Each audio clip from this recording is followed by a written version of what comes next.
पिछले एपिसोड में आपने देखा कि निवेश द्वारा राज को सुनाई जा रही कहानी में एक नया मोड़ आता है जब पता चलता है कि चित्रा को किडनैप करने वाला शख्स वही स्वयंवर का नाग होता है जिसका असली मकसद अपने पिता की नागमणि को हासिल करना था, जो कि नेवले नक्श के पास होती है। मगर दोनों की लड़ाई के दौरान नागेश्वर नक्श की हत्या कर देता है। अब देखिए आगे की कहानी में क्या दिलचस्प मोड़ आने वाला है। अगले दिन निवेश अपना काम कर रहा था कि तभी मंजरी और राघव भी वहां आ जाते हैं। मंजरी निवेश का हाथ पकड़कर उसे बैठा देती है। क्या हुआ माँ? निवेश, जल्दी से अपनी कहानी पूरी करो। और चित्रा और राज भी वहां आ जाते हैं। माँ आप भी ना कैसे बच्चों की तरह कर रही हैं? क्या बच्चों की तरह कर रहे हैं? तुम सुनाते कम हो और तड़पाते ज्यादा हो। हाँ बाबा, जल्दी बताइए ना, क्या नक्श मर चुका था? अच्छा बाबा सुनो आगे की कहानी। और सब वहां बैठकर ध्यान से निवेश की कहानी सुनते हैं। जब नागेश्वर ने लड़ते हुए नक्श पर वार किए तो वो जमीन पर घायल होकर गिर जाता है और चित्रा रोते हुए उसे उठाने की कोशिश करती है, मगर नक्श नहीं उठता है। दुष्ट, तूने मेरे नक्श को मार डाला। मैं तुझे नहीं छोड़ूंगी। और चित्रा खड़ी होकर नागेश्वर को थप्पड़ मारने लगती है। नागेश्वर चित्रा का हाथ पकड़ लेता है। हा। तू इतनी सी नागिन मुझ जैसे विशाल शक्तिशाली नाग का क्या बिगाड़ पाएगी? और तभी चित्रा गुस्से से नागेश्वर को एक जोरदार धक्का मारती है और नागेश्वर चित्रा के हमले से दूर जाकर गिरता है। नागेश्वर ये देख हैरान हो जाता है। ये कैसे हुआ? ये इतनी सी नागिन के धक्के से मुझे चोट कैसे लगी? और नागेश्वर गुस्से में चित्रा के पास जाता है और उसके बाल पकड़ लेता है। नागिन, तेरी इतनी हिम्मत जो तू मुझ पर हाथ उठाएगी? अभी रुक, तुझे भी तेरे आशिक के पास पहुंचा देता हूँ। और तभी चित्रा नागेश्वर का हाथ पकड़ उसे हवा में उठा लेती है और इधर उधर पटकने लगती है। थोड़ी देर में नागेश्वर हार मान जाता है। अभी तो तू जीत गई नागिन, पर मैं तुझे नहीं छोड़ूंगा। मैं वापस आऊंगा, जरूर आऊंगा। और नागेश्वर वहां से गायब हो जाता है। तभी चित्रा को नक्श का ख्याल आता है। नक्श, ये क्या हो गया? ये सब मेरी वजह से हुआ है। ना ही मैं उस नाग का मजाक बनाती और ना ही तुम्हें मुझे बचाने यहाँ आना पड़ता। तभी वहाँ एक रोशनी प्रकट होती है जिसमें से एक आवाज आती है। बेटी। कौन है? बेटी, मैं नागेश्वर का पिता हूँ। मैं यहाँ सिर्फ तुम्हें ये बताने आया हूँ कि तुम उस दुष्ट को केवल उस नागमणि की शक्तियों की वजह से ही हरा पाई हो। नागमणि की वजह से? मगर वो तो मेरे पास नहीं है। बेटा, वो तुम्हारे पास ही है, और अगर तुम नक्श को ठीक करना चाहती हो तो तुम्हें नागमणि को नक्श के पूरे शरीर पर फेरना होगा। उससे वो बिल्कुल ठीक हो जाएगा। मगर मेरे पास सच में नागमणि नहीं है, तो मैं ये कैसे करूंगी? मगर तब तक नागेश्वर के बाबा की आत्मा वहां से गायब हो चुकी थी। चित्रा आंख बंद करके शिवजी को याद करती है और तभी उसके सर में से एक रोशनी निकलती है और उसके हाथ पर नागमणि प्रकट हो जाती है। चित्रा ये देख बहुत खुश होती है और नागमणि को नक्श के मरे हुए शरीर पर फेर देती है। जैसे ही मणि और नक्श का संपर्क होता है, नक्श की सारी चोटें ठीक हो जाती हैं और उसे होश आ जाता है। तुमने मुझे बचा लिया चित्रा। चित्रा और नक्श एक दूसरे के गले लगते हैं। मगर नक्श, ये नागमणि मेरे पास कैसे आई? उस वक्त जब तुमने मुझे गले लगाया था, मैंने तभी मंत्र के द्वारा वो नागमणि तुम्हारे शरीर में सुरक्षित रख दी थी, ताकि नागेश्वर से तुम्हारी जान और ये मणि दोनों ही बच जाए। तुमने मेरे लिए अपनी जान खतरे में डाली। ओ नक्श, तुम बहुत अच्छे हो। और नक्श और चित्रा दोनों खुशी खुशी अपनी जिंदगी बिताने लगते हैं। बस बाबा, खत्म हो गई कहानी। हाँ मेरे बच्चे, पर बाबा उस बुरे नाग का क्या हुआ? वो जब तुम बड़े होगे ना, तब अपने आप ही पता लगा लेना। भाई वाह, मजा आ गया कहानी में तो। देखो मंजरी, अपना निवेश तो मुझसे भी अच्छी कहानी सुनाने लगा है। हाँ, मैंने ही तो सिखाया था इसे। और सब एक दूसरे की बात पर हंसते हैं। धीरे धीरे समय बीतता जाता है और राज भी बड़ा हो जाता है। एक दिन बेला मंजरी से, माँ, माँ देखो ना, अब तो इतने साल गुजर गए और हमारा बेटा भी बड़ा हो गया है, मगर फिर भी इसमें एक भी नाग वाले गुण नहीं है। सब ठीक तो है ना माँ? मुझे तो बहुत चिंता सता रही है।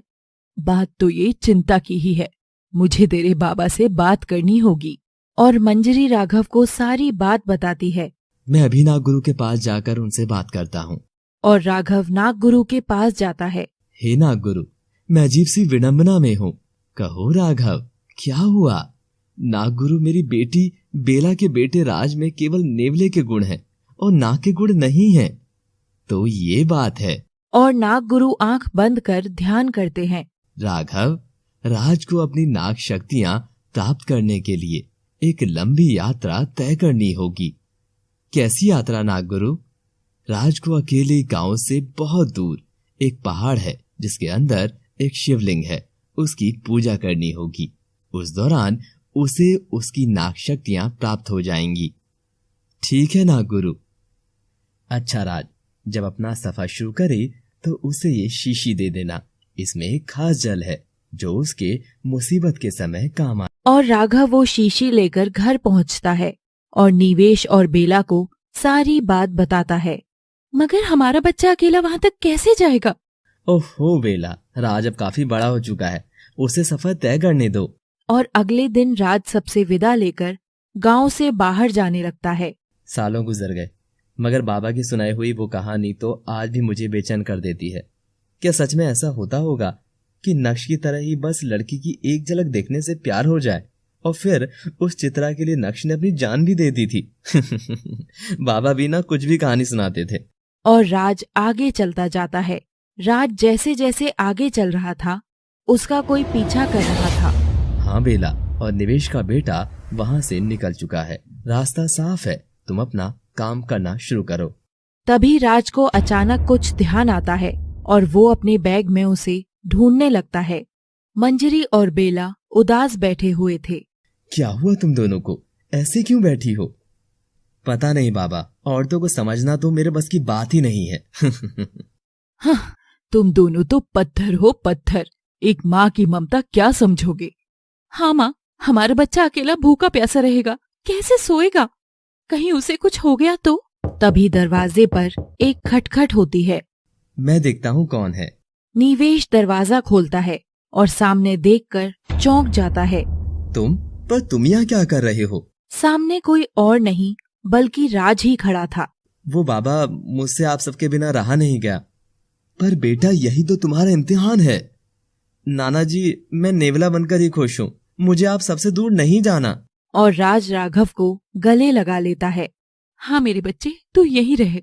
सब बहुत खुश होते हैं और राज के चेहरे पर अजीब सी शैतानी हंसी होती है। तभी राज एक संदेश भेजता है। मैं यहाँ आ चुका हूँ, तुम भी तुम्हारी चाल शुरू करो। राज जंगल में खड़ा होकर अपने बैग में कुछ ढूंढ रहा था कि तभी उसे ध्यान आता है। अरे वो शीशी तो मैंने जेब में रखी थी, मैं भी कितना भुलक्कड़ हूँ। और राज वापस चलने लगता है। तभी वहां उसके पीछे एक नेवली आती है और देखते ही देखते एक सुंदर लड़की का रूप ले लेती है और राज के पीछे जाकर खड़ी हो जाती है। नेवली कुछ बोलती कि उससे पहले ही राज को एक लड़की के चीखने की आवाज सुनाई देती है। बचाओ, कोई है, मेरी मदद करो। राज आवाज का पीछा करता है तो देखता है वो आवाज एक पहाड़ी के पास से आ रही थी। राज वहां जाकर देखता है कि एक लड़की पहाड़ी से लटके हुए है। हाँ, आप अभी रुकिए, मैं आपको ऊपर खींचता हूँ। और राज उस लड़की को ऊपर खींच लेता है और वो राज के ऊपर आकर गिरती है। राज और उस लड़की की नजरें मिलती हैं। वो लड़की इतनी सुंदर थी कि राज बस उस लड़की को देखता ही रह जाता है। चित्रा, तुम चित्रा ही हो ना? लड़की ये सुनते ही हंसने लगती है। नहीं, मेरा नाम साक्षी है, मैं पास के राज्य की राजकुमारी हूँ। ये तो बिल्कुल मेरे बाबा की कहानी जितनी ही सुंदर लड़की है। अच्छा साक्षी, मेरा नाम राज है। राज, तुमने मेरी जान बचाई, उसके लिए बहुत बहुत शुक्रिया। वैसे आप कहाँ जा रहे हैं? मुझे तो जंगल के उस पार जो पहाड़ी है वहाँ जाना है। अरे वो तो बहुत दूर है, तब तक आप मेरे महल चलकर विश्राम कर लें। वैसे भी मेरा महल आपकी मंजिल के रास्ते में ही है। राज को साक्षी की बात अच्छी लगती है और वो उसके साथ चला जाता है। इधर नेवली पेड़ के पीछे छिपकर सब देख रही थी। ये तो गड़बड़ हो गई दोस्त। मैं राज को पकड़ती कि उससे पहले ही न जाने कोई लड़की बीच में कैसे आ गई। अब सही समय आने का इंतजार करो। साक्षी राज को महल लेकर जाती है, जहाँ वो उसे एक लंबे चौड़े लड़के से मिलाती है। राज, इनसे मिलो, ये है नागेश्वर, और नागेश्वर ये है मेरा नया दोस्त राज। आज इन्होंने मेरी जान बचाई। राज नागेश्वर नाम सुनते ही चौंक जाता है। क्या कहा तुमने नागेश्वर? तो तुम वही हो? वही कौन? क्या आप मुझे जानते हैं? नहीं नहीं नागेश्वर, राज की तो आदत है। ये मुझे भी देखकर यूं ही बड़बड़ा रहा था। राज भी हंसने लगता है।